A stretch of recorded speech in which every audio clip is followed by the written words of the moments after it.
Hi, my name is Jason. I am the founder of founderoftheday.com, where I write daily articles on the American Revolution and the more obscure revolutionaries who created the United States.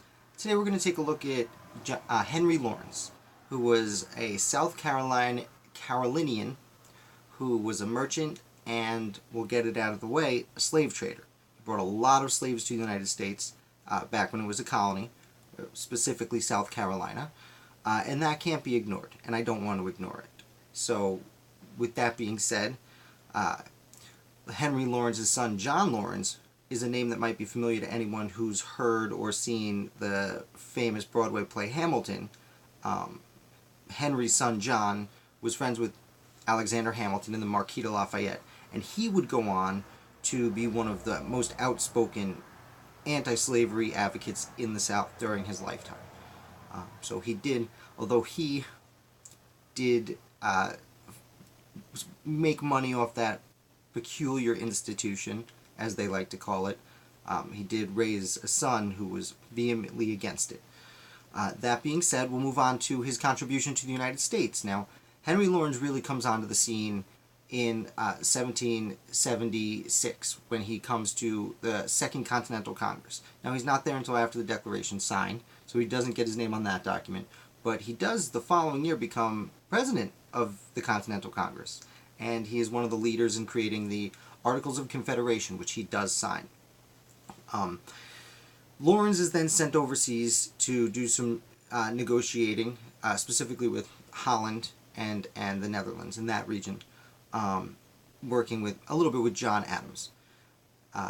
Then Lawrence tries to come back to the United States, but his ship is taken by the British. And Henry Lawrence is brought back to England, where he is put in prison. And not just any prison, Henry Lawrence is the only American citizen to ever serve time in the Tower of London. He spends a year there. He had committed treason, and he could have been hung. Fortunately, the United States had some pretty high-ranking British officers in their hands by that point, and he was exchanged for, I believe, Lord Cornwallis. Well, that was the discussion.